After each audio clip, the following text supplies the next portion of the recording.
Hi everyone, thanks for coming back for part 3. I'm going to explain a little bit more about this word and this verse right here in Revelation 11. But I want to go back to this matrix right here because there's something else that's very important that's symmetrical that I didn't mention in the last video. And it's also this word right here, ordinances. You see it here in 2013, and then you see it again in 2021. And God's ordinances are the covenant. There's of course the old covenant, which is the law of Moses, and the old covenant, the Ten Commandments. And then of course there's also the new covenant, but it's basically making reference to the covenant. And you see, if you look at this in terms of years, you see it coming up between the years 2013 through 2021. Incidentally, I just got a comment this morning on this video that I had done on Pentecost Rapture, and I talk about this timeline over here in Daniel 9:24 through 27. And I believe this timeline is still very valid. In fact, I believe it's even more valid now than it was at the time that I made the video.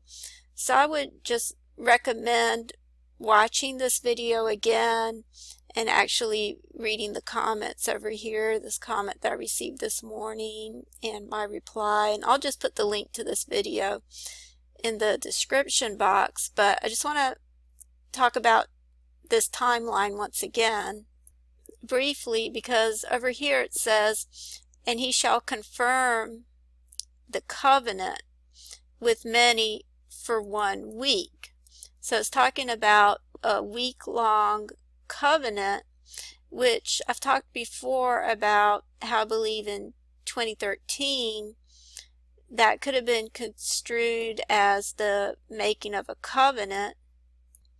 It was the unbreakable alliance, and as you can see from these images here, it happened in 2013 around the time of Passover.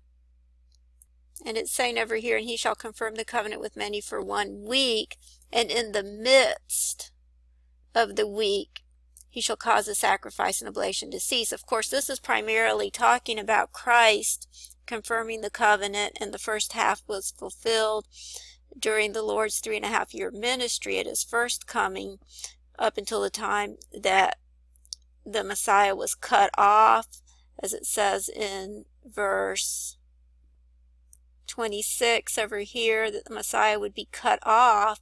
And of course, if the Antichrist is going to imitate this, then the Antichrist would also have to be cut off in the midst of the week. And this may be referring to a literal cutting off, but it may be that the Antichrist also needs to have a time where he's not present or absent, just as the true Messiah is not present or absent ever since the bridegroom was taken away, as was prophesied in Matthew, Mark, and Luke. You can see it says here, and Jesus said unto them, can the children of the bride chamber mourn as long as the bridegroom is with them? But the days will come when the bridegroom shall be taken from them, and then shall they fast. So when Jesus confirmed the covenant, the first 3.5 years he was in the bride chamber, but then he was taken away. And then of course he's going to come back to fulfill the remaining 3.5 years in the midst of the week. But then we also have the false covenant of the Antichrist, which very possibly could have been made in 2013, as you see here, around the time of Passover. And then of course 3.5 years later, the Antichrist would be cut off up until the time of the abomination of desolation, which happens in the midst of the week. And so in this table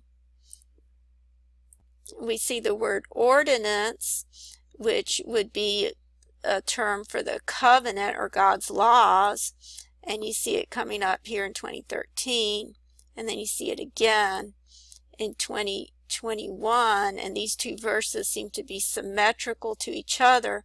And then right in the middle you have the word 2017, which is where you have the word mitosis, which is when Lady Gaga said the new race would begin.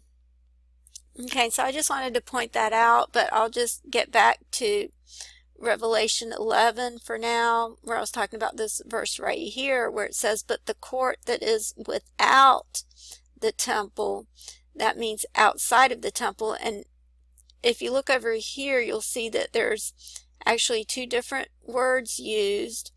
There's this word right here in the Textus Receptus, which actually means within, the court that is within, which, as I showed you with the courtyard, the outside area could be inside the building, but in the GNT, in this one, the word that's used is the word that means without. This one has a prefix exo, which means out, like exoskeleton, and this one has the prefix eso, which it means within, as in like esoteric. That prefix means within. So you have the court that is within in the Textus Receptus, cast it out, and then in this, the GNT text over here, which is another transcript, it uses the word exo, which means out. So the court that is, whether it's within or without, it's to be cast out. And I believe both of these texts are inspired, and so it can be construed either way, because the courtyard could be within the building, but it could also be without the building, outside of the building. And so God is saying here, the court that is without the temple, it doesn't actually say leave it out, it says cast it out. This word means to cast out, and this word part right here means out, and this word means to throw with force, and it's the word from where you get the word ballistic. And I'll just show you that right here. You can see that it comes from the Greek word.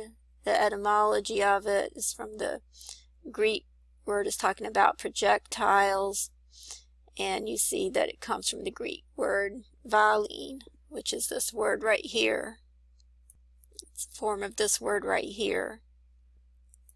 It's also the same word that was used right here where it's talking about the mote, where it says, or how wilt thou say to thy brother, let me pull out the mote out of thine eye, and behold, the beam is in thine own eye.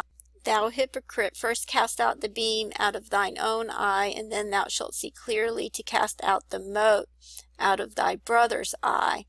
And you can see the word cast out is the same word over here. It's the word ekvalo, and it comes from the word valo, which means to throw with force. And you see that it's used primarily here in the concordance to cast out demons, is what it's usually used for when it says to cast out.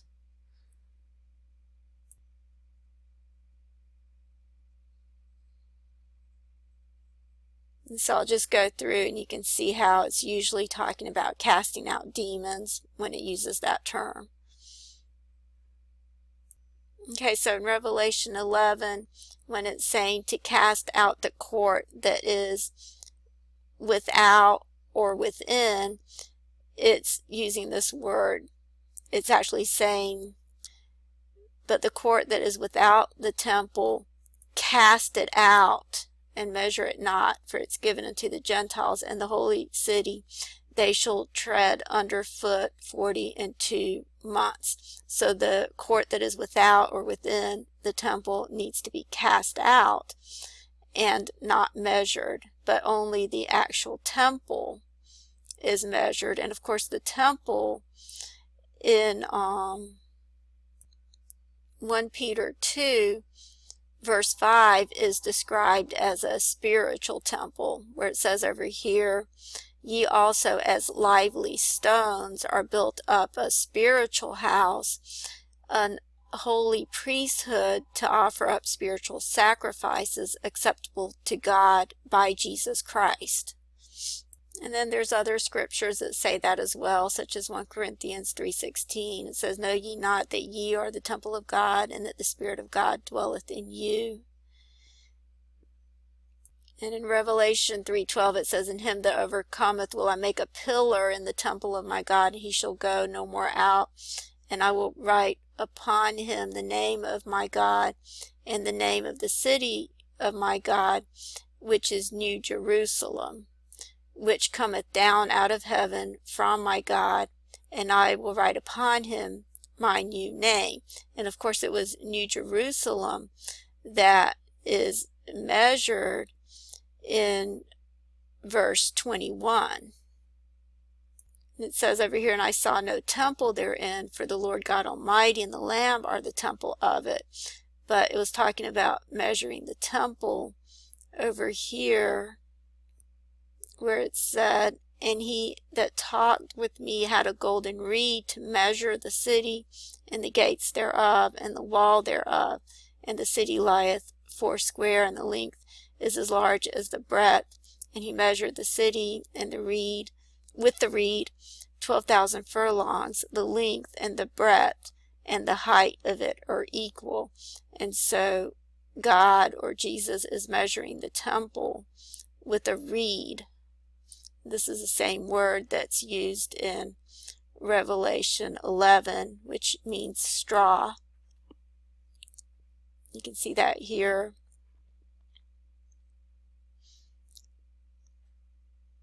A staff made of reed. And this is the same word that was used in Revelation 11, verse 1. Okay, and then right after the measuring of the temple, it talks about the two witnesses and the two olive trees. And I've talked about the parallels between Revelation 11:4 and Zechariah 4:11 in some other videos, such as the video on the Mote, this one right here, and I had also done some videos on Cern, which would be these two right here, where I talk about that as well. And I also talk about it in some videos that I haven't uploaded yet, so I'm not going to talk about this too much in this video, but I'll put some links to the other videos in the description box.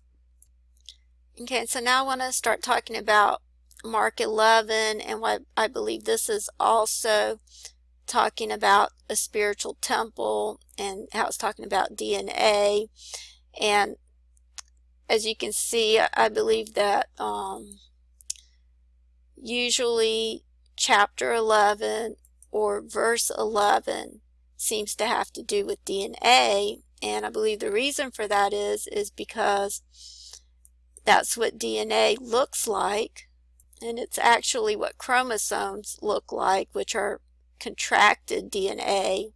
They look like the number 11, and then DNA, when it's spread out, looks like a ladder. It looks like the number 11 as well. But the chromosomes, which are what the DNA looks like when it's getting ready to divide in order for mitosis to take place, it contracts into chromosomes, and so it looks like this when it's ready to divide.